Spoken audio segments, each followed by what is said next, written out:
As Coach Sheps would say, all right, all right, all right, everybody. Welcome back to T2T Network. And this is episode 41 of On the Clock, otherwise known as OTC. And we're going to be doing a draft discussion. I am joined, first of all, I am Joe Clark, Joe at Joe J _ Clark.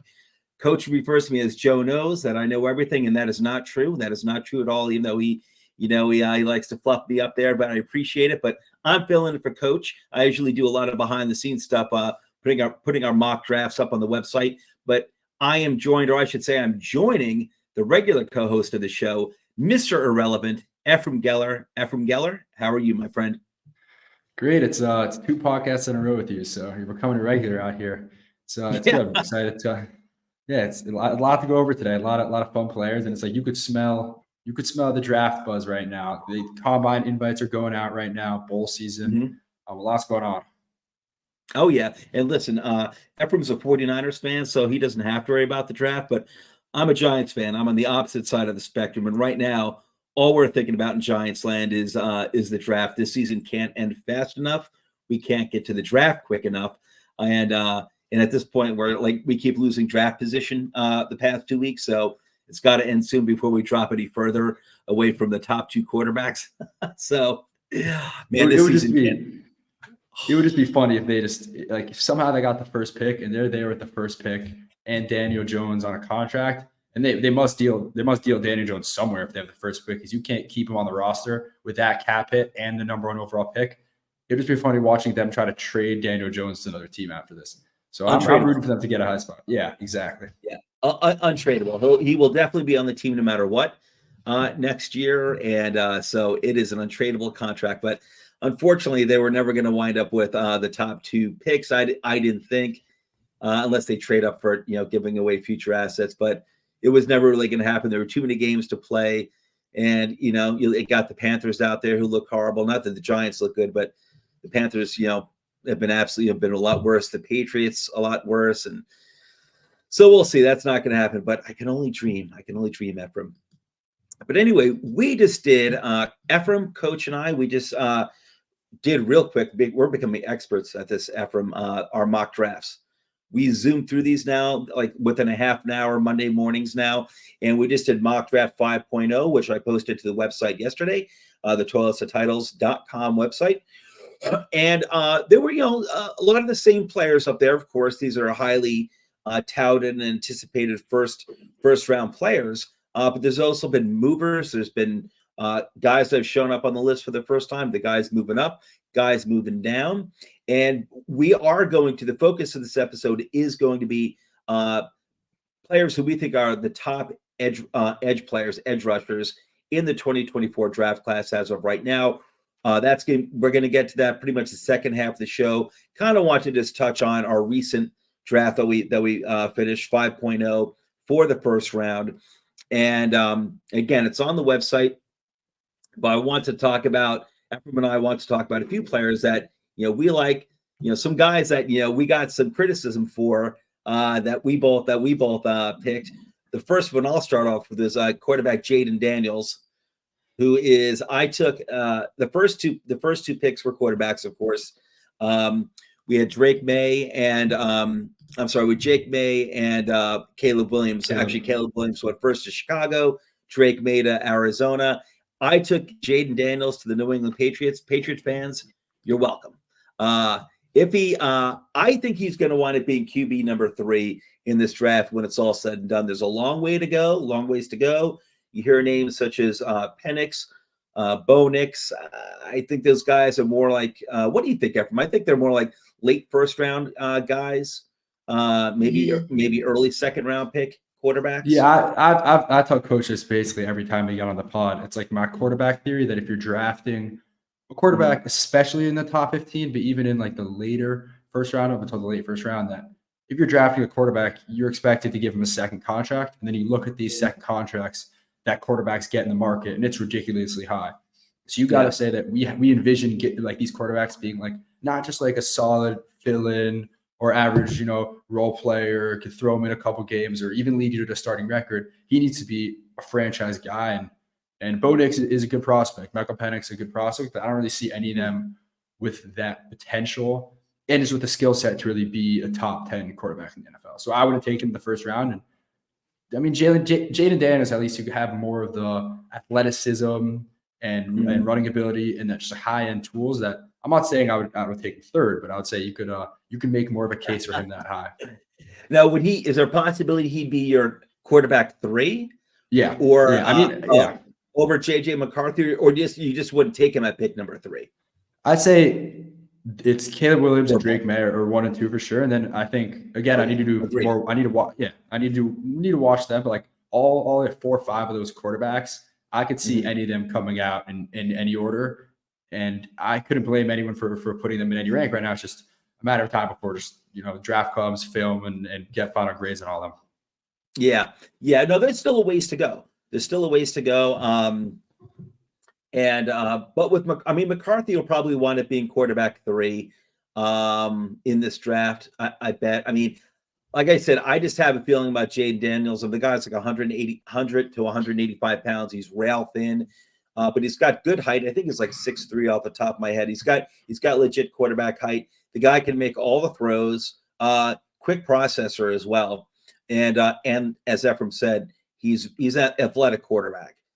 So I like, he's got all the tools I'd like to see in a quarterback. So I don't know, a quarterback desperate team like the New York Giants. I don't know. They could possibly make that pick, but we'll see. I'm probably just a little high on Jaden Daniels right now because I'm so desperate for a quarterback for my team. But JJ McCarthy, he'll probably be quarterback number 3. So that was my surprise pick at number 3. I took for the Patriots. And there was we got some feedback from our very own George Reed here at Toss of Titles on Brock Bowers, Ephraim's pick of Brock Bowers going to the Raiders. Now, you want to, especially since Brock Bowers could easily go that high, or maybe even a little higher. I mean, he is a tight end, but he's probably a generational tight end. He's a really great prospect. But the Raiders just took Michael Mayer this past draft in top end of the 2nd round, I believe. And me myself, I love the tight end position. I love the idea of having 2 talented tight ends. What was your thinking behind that, Ephraim? Yeah, I was get it the just criticism. Like value meets? Was it just value? The value was just too good. It was a little bit of both. Where you look at the Raiders and you just say that they don't really have a lot of offensive playmakers, and they don't have a lot of young star pieces to build on. Right, like they got Devontae, they hopefully got Michael Mayers. I wouldn't really count on Josh Jacobs for the next 4 years because he's a running back. But you got to really have that many guys on the offense or on the team in general. So you bring in Brock Bowers, who you don't really look at him as just a tight end. You look at him as kind of a skill position player where you could line him more out wide and then have Michael Mayer as an inline tight end, also doing some of the blocking. And you honestly, the 2 of them, you could swap them out. And I think they're both versatile enough that you could play. You could play like the 12 personnel and run them both out at the same time pretty easily. Yeah. And that's just really not only getting the best player, but getting players that can be cornerstones of your offense because they don't really have an offensive or defensive identity right now. They're just rolling around with just a couple players here and there, some 28, 29-year-olds on small deals and a few younger players who haven't panned out so far. So it's good to get some, just bigger names and just bigger players on there. Yeah, no, I love it. I'm always a fan of listen, he's talented, and I just like the idea of adding talent to an offense. And man, having you could have 2 3 down tight ends on your team, that would be pretty impressive. They do need a quarterback, as George was pointing out. They do need a quarterback, but listen, man, if you're picking number 11, where you gave Brock Bowers to the Raiders, it may not be a quarterback available, like you said, that they're even interested in. The top 2 are obviously going to be gone. I guess it depends on how people feel about McCarthy or my guy Jaden Daniels. It all depends, and they might not be high on those guys at all. So what do? You take an uber talented player, and that is Brock Bowers, who I absolutely love. And there was someone definitely another player I wanted to talk about, who I think mock draft 4.0, I think, was the first time he made it on. It was an offensive tackle. And now he just rose up the board even further in mock draft 5.0. And that is do you want to? Am I slaughtering? Am I slaughtering his name when I say Talisi Puaga, offensive No, tackle out of Oregon that's State? it. All Lizzie right, all right. Puaga, Oregon Scoot time. State. Yeah, wow, that's spot on. At least I'm pretty sure it's spot on. 13. I mocked him actually 13 to the Packers. He's been rising and he will continue to rise when more He people is. watch his film. And I said this last time, but I was looking at some stats. I think he's the highest graded run blocker right now in all of college football, or at least in Power 5 or FBS. And he's been killing it. He's fun film to watch where he's just mauling opponents. But Yeah. he is a good combination of just being a strong, athletic offensive tackle who also could move and is composed. And it feels like he's been doing it for more years than he has. So he'll continue to rise. I mean, he's like in the mix for he's in the mix for offensive tackle 3. So I wouldn't be surprised wherever he goes in the draft. Do you definitely have in your mind? Do you definitely have Joe Alt ahead of him? Yeah. I got to watch some more Joe Alt film, but yeah. I do too. Joe Alt from Notre Dame, and I guess Olu Fashanu is definitely offensive tackle 1. Yeah, absolutely. Yeah. He's solid number 1. I'm with you right now. I've got Alt number 2, and I can't see that changing. But Fuaga's he has been rising up the boards, and ever since a few weeks ago when we first had him in the first he made his first appearance in the first round for us in our mock draft. All of a sudden, I started noticing his name more and more on the Twitters, where I'm often on the Twitters, and I have lots of football accounts, draft accounts I follow, and I check into what they're saying too, their opinions, and I keep seeing his name more and more. So it's definitely a name that you draft nicks out there who are watching this episode right now.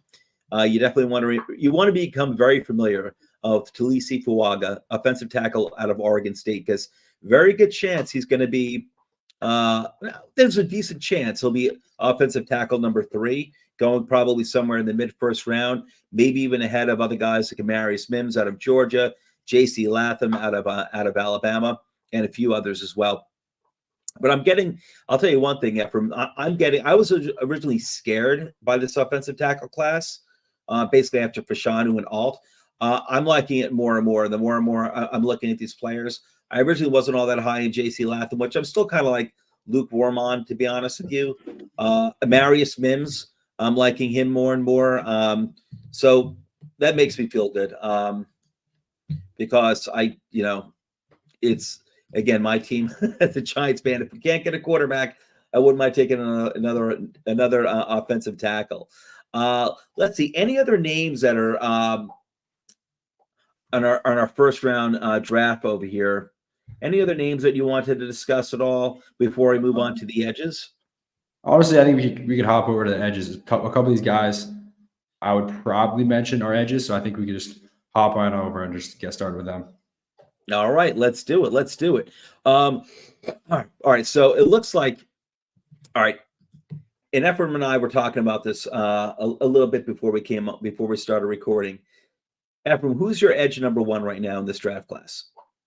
Well, it's a good day to be saying this because my number 1 edge is Leatu Latu, and yesterday he announced he will be attending the Senior Bowl, which you do not see often, that the number 1 edge rusher and a guy who honestly can go top 5, top 10 in the draft, announced he's going to the Senior Bowl. So good luck to all the offensive tackles there. I think like Graham Barden and Patrick Paul, some fringe first rounders, are going to have some hard time blocking it. But he's phenomenal. He's like a locked, or not 100% locked, but there's some medical evals with him. But right, just in terms of tape and stats and film and all that, he's my secure edge 1. I think he's a whole tier ahead of everyone else. He's been the best edge rusher in college football this year, and last year he was probably top 3. He's consistently put up like 92, 93 PFF grades, 14 sack seasons, 60 pressure seasons, winning with a multiplicity of moves, chops, rushes.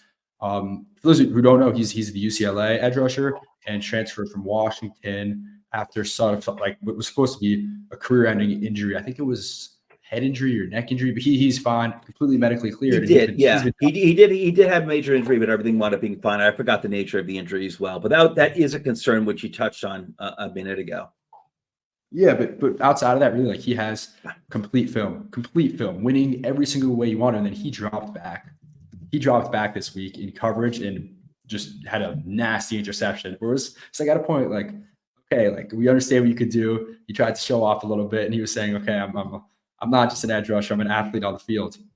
So yeah, he's an outstanding watch. Oh yeah, no, he is, and I see his name more and more associated with being the top edge. I still got my favorite edge in this, slightly ahead of Latu, is Jared Verse, out of Florida State University, and just had a really good game against Florida too. I think he had something like 3.5 tackles for loss, I think 2 sacks as well, and I think a forced fumble. Yeah, he just had a monster game, and this guy's been a consistent producer as well over Florida State University. Like Latu, plays with a very hot motor 24/7, and that's something you want to see out of top edge rushers, guys who just, this guy will, even if it doesn't seem like he's in on the play at first, like he will follow the ball carrier. He's got an explosive first step. He's got really good length. He doesn't have, I'd say he's strong. He can get a little stronger, but he can get stronger. He's got some room for growth there, and he's got a variety of moves as well, of pass rush moves as well. Plays with violent hands. He's a violent player. I really like this guy a lot. There's something, well, I was going to say there's something about him, but it's basically everything I just listed that I'm looking for an edge rusher. And I think he's got good size as well. He was like 260 pounds. Latu is 265. That's a good size for both players. I start seeing like 240 on edge rushes. I think that's more of like an outside linebacker, to be honest, and not, a pass rushing specialist on the edge. And I get worried about guys who are something like, say, like 240, and you do see that with edge rushers. Even the highly touted ones like 240, 245, we get worried about putting in more muscle and then kind of like screwing the bodies up. Like they start getting like ligament issues, knee issues. And, but these two guys, the first two guys we're talking about have nice natural size. Latu is 6'5", Jared Verse is 6'4". And I agree with you. I think Latu probably is going to wind up going first, and he is probably going to be like a top 5 pick. I can't see him dropping below like top 7 unless teams are going absolute quarterback crazy, and I don't think that's really going to happen outside of the top 2 quarterbacks in this. But you never know in the first round. Teams going to be moving up for some of these quarterbacks. We'll see how it goes. But I'm a big Jared Verse guy. Highly productive player at FSU for a while. He's got something like, what does he have? Something like 26 off the top of my head. He's got something like 26.5 tackles for loss in his college career. He's got quite a bit. He's got his fair share of sacks too. I think 20 sacks in his college career. So, and I think he's been consistent too with like 8 sacks, pretty much 8 sacks per season. So he's got like 24 sacks, I think. But I love Versus production. Like I said, violent player, strong. He's got all the moves. He could do a little better of a job setting the edge, I think, but I don't think he's horrible either. And he's got some athleticism to drop back in a pass coverage. I'd say maybe not as good as Latu, but I think he's not bad for a big guy. Who would you want to talk about? Chop Robinson next? Yeah. So you said I feel the same way. It's Latu first, and I think there's a little bit of drop off. And in that second tier, I would have Verse as my number 1 guy, but right behind him, not too far behind, is Chop Robinson. He's 6'3", 250. He's the edge rusher from Penn State. He's one of those players that's, ever since he came out of high school was always I think he was a 5-star recruit. He's always been on the top of mock drafts, future mock drafts.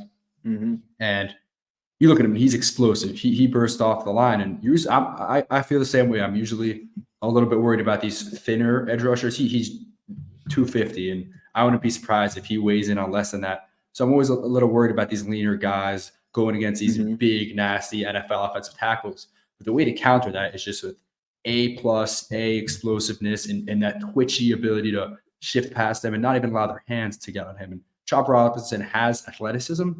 The thing that kind of takes him over the top as an edge rusher is he knows how to use his athletic skills and just that like the mismatch he has with his explosiveness perfectly. So he'll set up moves just because, okay, he knows I'm getting off the line first. I know that the tackle is going to try to, put two hands on me. So I'm going to swipe that and get to the quarterback.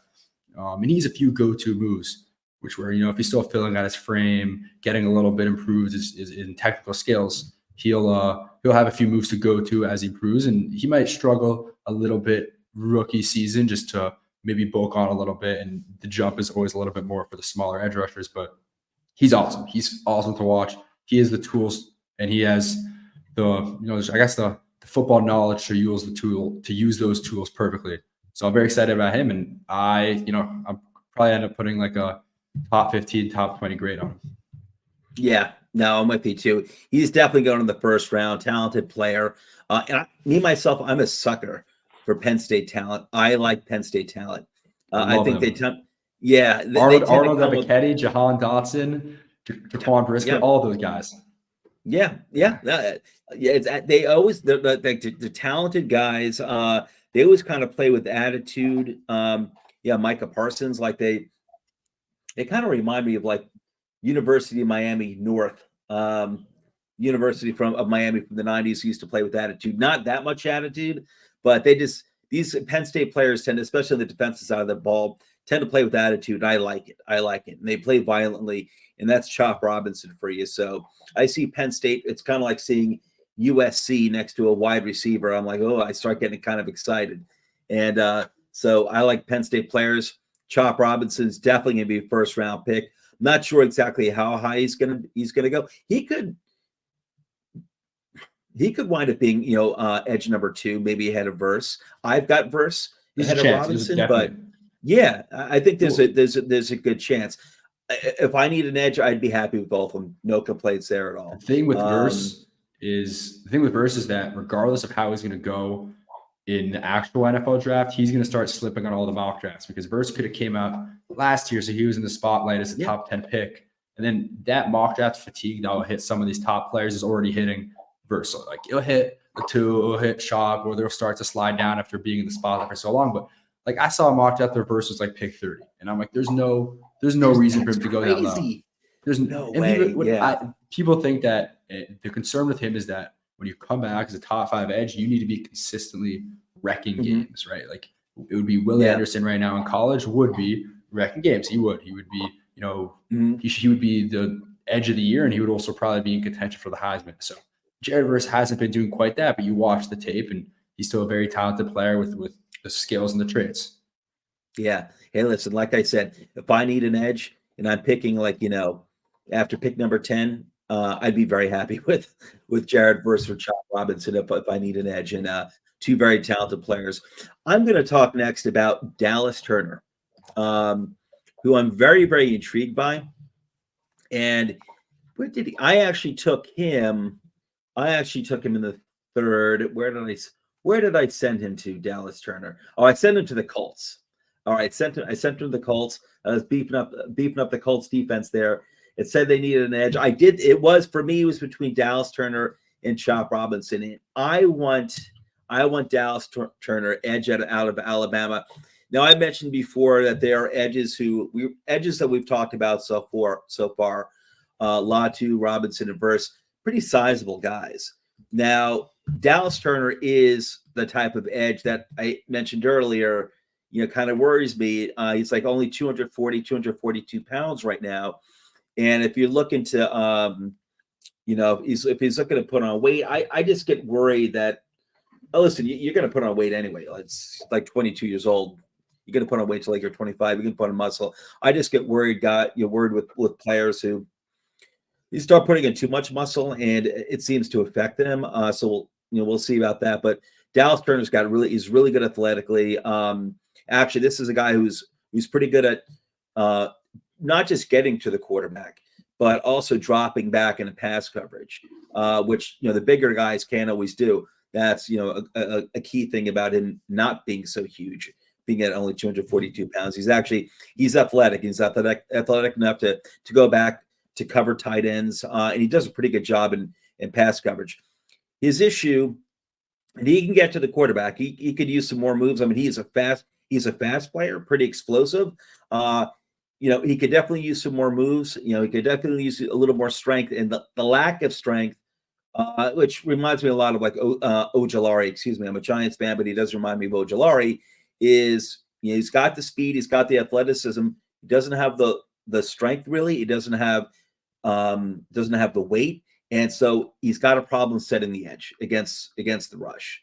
And not that he's necessarily a liability, but if you're talking about a first round edge, that's kind of I want a guy who's doing it all. Get to the quarterback, who can play the run, and he's not horrible. He's not bad, but when I'm thinking first round, that I'm thinking a guy who's doing it all. And so, but I am really intrigued by him. I do love the guy's athleticism a lot. Does come from a really good, defensive factory down in Alabama. Obviously, well, they're a factory for everything, but I am partial towards him. What are your thoughts on him? Do you see him as like a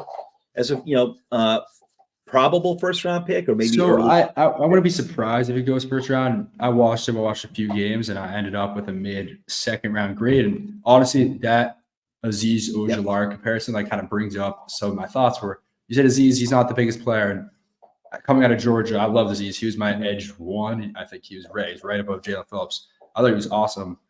Yeah. But the thing is that you could kind of excuse some of those size concerns because he had elite speed off the edge. He was an elite speed rusher.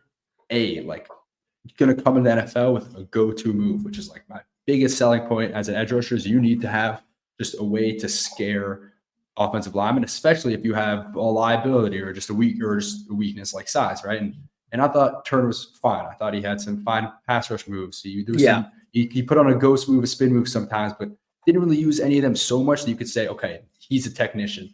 And I thought a speed rush was fine, but he didn't speed rush and didn't kill offensive linemen with it and didn't really convert speed to power that well. So I don't think he's going to come to the NFL and just destroy with that. He understands the game well. And even though he's not the strongest guy in the run game, he could just dissect run blocks pretty well and make some big plays. But his athletic traits didn't really jump off the screen for me. His pass rush skills didn't really jump off the screen, the screen for me. And he's a lot of good traits, and I think he is going to be a solid edge rusher, and I think he's going to be able to stick on a roster, and he could be a starting edge rusher, a nice edge too. But it's hard to bet on a guy as a round one rookie where you can't say, wow, we're going to put him on the field. And even if he's still rounding out his game and putting on weight, this is going to be the thing we could say, hey, watch this, and this is why we drafted him round one. I don't really know where that is for Dallas Turner, but that might be me. He's still good. No, I think you're right, and I regret not giving Chop Robinson to Indianapolis, especially because I think they play a 4-3 defense and base, and I believe, and I think Chop Robinson would be better fit for them too. So, but I think you're right. I think I messed up there. Colts fans, I apologize. I said you're welcome, but I apologize. I should have given you Chop Robinson. Come to think of it, Ephraim, you talked me into it. Chop Robinson. Awesome. It should have been. I made a mistake. I'm firing myself right now. All right. And are there any now? Do you want to talk? So far, we have about 25 draft profiles that we've written up for the website so far. Ephraim and Coach have done most of them. I've only done a handful so far. I am going to do more of them, Ephraim. I will.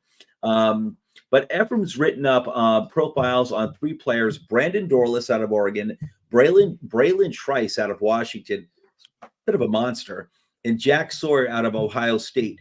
Do you want to touch on those guys a little bit, or do you want to move on to the other guys that we have over here?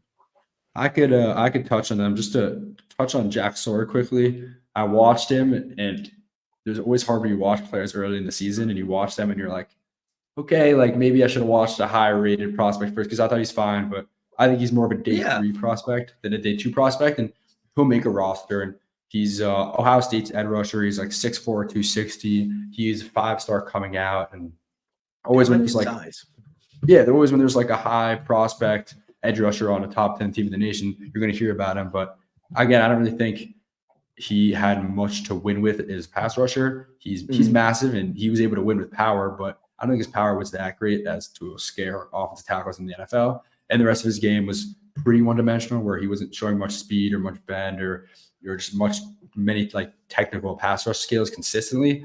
So he'll be a day 3 guy, and he's been a productive member of the Buckeyes for 3 years. So he'll be fine.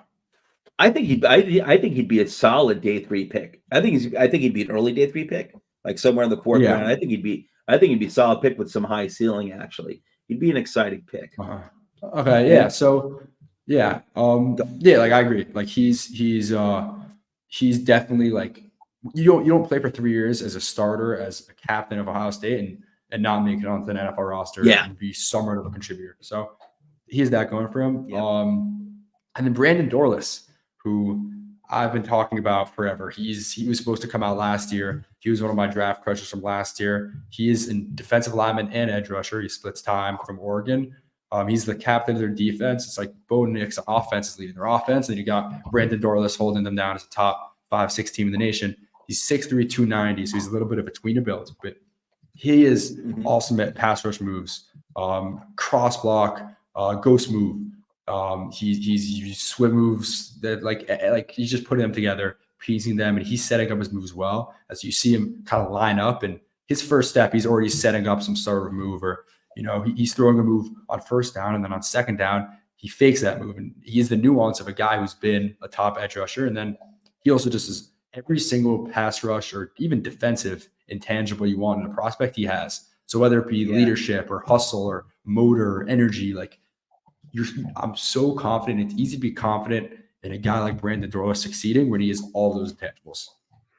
You know what I like about him too is that, and listen, I haven't watched much on Dorless, I admit, but I see a guy who is 6'3", 290 pounds. I'm thinking versatility here. That if you draft this guy, I mean, defenses are all about versatility these days. And I'm thinking if this guy is like, say, in a 4-3 line, maybe a 3-4, but a 4-3 line, that he could be moved to interior at times as well. I mean, if you're a team that's loaded at edge and you want to get like your NASCAR package out there, like Dallas does these days, and some other teams do, like maybe the 49ers do too, because they're loaded with edges. He's someone who's got the size. I think he could stick. You can move to the interior to have like at least 3 pass rushers there on an obvious passing third down. And I think he's got that size where 290 pounds, it's fine. It's totally fine that you can 100%. Do that. He's got this. Yeah. So I like that. He's a big dude, Brandon Dorless. I'm almost surprised that it's even an edge because 290 pounds is like, so that's fearsome. Last year he was like when I graded him last year, I graded him as an interior defensive lineman, and he was mostly an interior guy. And I remember talking about him and saying, well, he's a better run stuffer on the outside, but probably a better pass rusher on the inside, just because he's not that bendy, so he has some trouble, winning the edge. And then they came out, and last year I had him as like a late second, early third, I think. And I'll probably move him up this year. I haven't finished like grading him, but he's really just shown the ability to win on the edge consistently, which I don't think he really had last year. So especially when a guy comes back, and we say like Jared Verse came back, and I don't know if he quite made a jump. I think he was a great player last year, a great player this year. But Brandon Dorless came back, and you could see a noticeable jump. So when you have a guy coming back for next year, it's exactly what you want to see. Oh man, I gotta check. I really have to check him out more. So again, that's Brandon Dorless, edge out of Oregon, and then Braylon Trice, Washington. Yeah, I think he was the first write-up I did of the season, and he's had some eyes on him. Braylon Trice is an edge rusher from Washington. He's 6'4", 270, and he was the Pac-12 Defensive Player of the Year last year. So people know who he is. A lot of draft scouts will know who he is. I have him as, I think, a mid-late day 2 right now, mid-late second round. He's a day 2 pick. I doubt he makes it into the first, but just the basics on him. He knows how to get to the quarterback with, again, setting up his moves and dissecting pass blocks like an experienced edge rusher that you don't oftentimes see in college. And there's a few of those guys in this class. And he's long. You see, like I said, he's 6'4". He might even be 6'5". And he's long, so he'll attack that offensive tackles first and get a hands on them first. And he's not the most explosive player, so I think like the combine might weigh him down a little bit. If he does perform better at the combine, I could see him sneaking into the back of the first. But he is, the stats. Like he's the stats to back himself up of being the Pac-12 Defensive Player of the Year last year, and I think having like 12 or so sacks last year. Pass rush win rate, which is 20%. So that means in like 1 out of every 5, he's winning a pass rush rep cleanly, which is, I think that's like top 5 in the nation. That might even be top 3. I think it's like him, Liatu Latu, and then Princely, Uman Malin, the Florida edge rusher, who's also a top guy. So I think those 3 are the top edge rushers right now. It's good company to be in, but he's a phenomenal player, and he plays with enough ferocity and just pure pass rush skill and instinct to be a good edge 2 for an NFL team. Oh yeah, no, I love that. I love his size as well. Like you said, it's 6'4", maybe even 6'5". It's like 275 pounds. He's a big boy, strong, and I have to watch more video on him. And yeah, no, he was, I think, your first write-up this year, as a matter of fact. And that was actually my introduction to Braylon Trice, as a matter of fact. So I do see him consistently mocked, like you said before. Like I think you have him pegged as kind of like a safe mid-second round pick, and that's pretty much where I've been seeing him consistently mocked. Is like mid to top of the second round, and like you said, based on his attributes, I wouldn't be shocked if he breaks into the back end of the first round. For sure, yeah. And this guy's got good size, plays with good skills and motor and everything. Everything you want to see in a defensive end slash edge. It is tough because the Pac-12, or I guess now the Pac-2, is known for a lot of things, but offensive lineman play isn't one of them. So you'll see him weighed down in the draft process.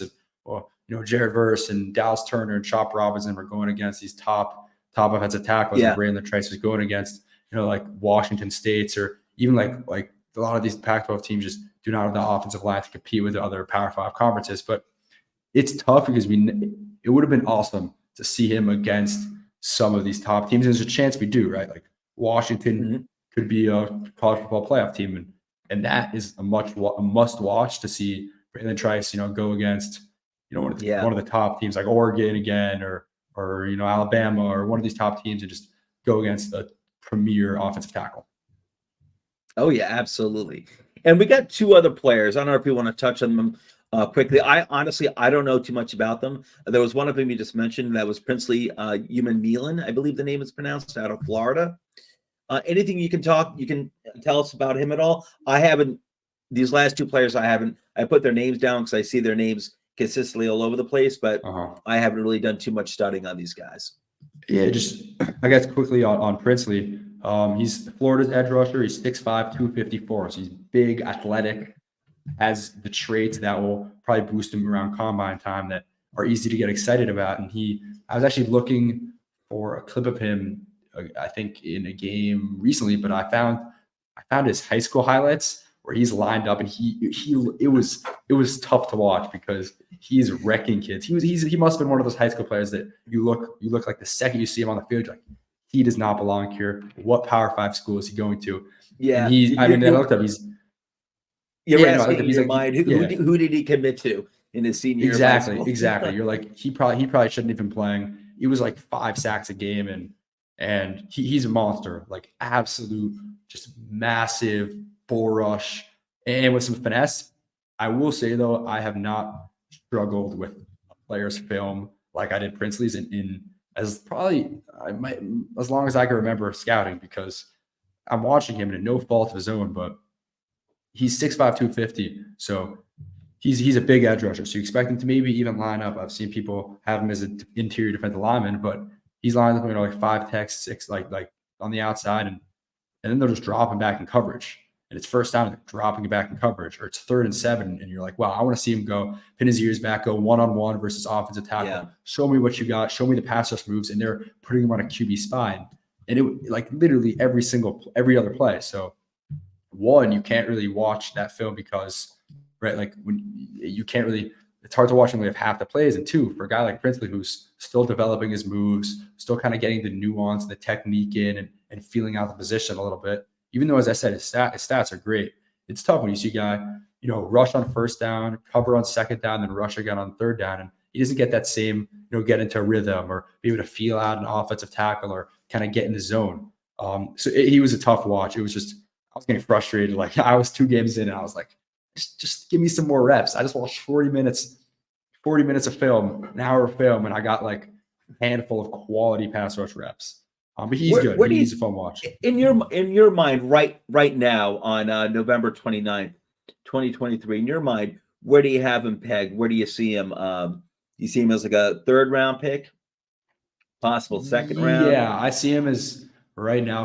He's probably an early third round pick. But Yeah. again, he'll probably blow up the combine, and then you'll see him as like I wouldn't be surprised. It would not surprise me if he went top 50 at all. Like Top it would really top top 50, top 50. yeah, which is Mhm. I wouldn't say surprising, but he's like that. He's like a perfect example of a player you could expect to rise after a big combine. Yeah, gotcha. And the last one, gonna put you on the spot here. JT Tuimoloau out of Ohio State. Did I pronounce that correct? I think it's JT Tumalo, or You're Trumalau. probably right. I'm not 100% sure. I don't want to butcher his name. We'll He's call him Ohio JT. State's number JT. He's Ohio State's number one pass rusher, 6'4", 270. He kind of came onto like the national draft scene when I think he had a game last year where he had like 2 sacks, a forced fumble, and an interception, and just blew up the game and was going viral everywhere. And after that game, you see him like top 5 in mock drafts, and he was already a quality prospect going up to there. I think he's another 5-star prospect, if I'm not mistaken. He's good. He's good. He hasn't. I don't think he's been as good as people expected coming in. I think the expectations were really high for a player with that good of a season the year before, but he's very athletic. He went off the edge with bend, who went off the edge with speed. I don't think his moves are all the way there yet, and I think his hand placement in particular, it was lacking. I saw a few reps where he was just sloppy, shooting high, even kind of like missing his zone all completely on the offensive lineman's chest, and they were just kind of getting to him first. So I'm curious to see what his arm length is, because that could have been an issue, but he's good. I think he's going to end up being a day 2 player as opposed to people came in thinking he was a day 1 player. I still see him Yeah. first round of mock drafts. I think he'll fall down. But he's good. He's again, like, I think his biggest issue in the draft process is the hype that he had coming in, which is unfortunate. Yeah. I get nervous with Ohio State players, to be honest with you, at least on the defensive side of the ball. But actually, out of like the 9 players we covered, 2 of them were from Ohio State, JT and Jack Sawyer. So Yeah. but that's it. Listen, guys, that's our coverage for for the edge players for right now for 2024. We've got another we've got mock drafts coming out every 2 weeks. We just did 5.0, so in about 2 more weeks we'll have 6.0. And these the names are going to be changing somewhat. There'll be risers, there'll be fallers, and as we progress towards the draft, which is still like 6 months away, and it's gonna be interesting, and it can't come fast enough. I mean, what Senior Bowls in early February, I believe. Yeah, I think it is early February. And the invites right now, Spencer Rattler declared for the Senior Bowl. That's right. And Xavier Legette, Brendan Rice, Jerry Rice's kid from USC. So it's going to be stacked. And I know Legette is one of Ephraim's guys. Yeah. Xavier Legette. Wow. Wide receiver out of South Carolina. Yep. Yeah. Awesome watch. Yeah. So, so it's like we're gonna get through the holidays here, in December, and before you know it, Senior Bowl is gonna be up, and then we'll only be like 2 months away from the draft. So it'll wind up coming pretty quick, but right now it seems so far away. But yeah, we're gonna have, again, every 2 weeks we do a new mock draft. It'll be 6.0 in about 2 weeks, and then I assume sometime maybe in January we'll start doing 2 rounds per mock. I'm assuming. Don't quote me on that, but that'll be my assumption. So, but all right, Ephraim, guys, we're out of here. Have a great week. Have a good night. And Ephraim, anything you want to say at all before we go? I don't know. It's good to again, every week it's like getting closer to the draft. One guy actually probably should have mentioned is Chris Braswell, who's the other Alabama edge, who I may end up with a higher grade than Dallas Turner. So just wanted to maybe leave that tease there. Throw that one out there. All right. Hopefully a write-up will be out on Toilets and Title soon, so make sure to check that out. But it's good. It's good to get back on the pod. It's good to get down into the positional rankings. Yeah, absolutely, man. Always a lot of fun. All right, Ephraim, we're out of here. For me and Ephraim, we're out of here, everybody, and we'll catch you soon. Take care.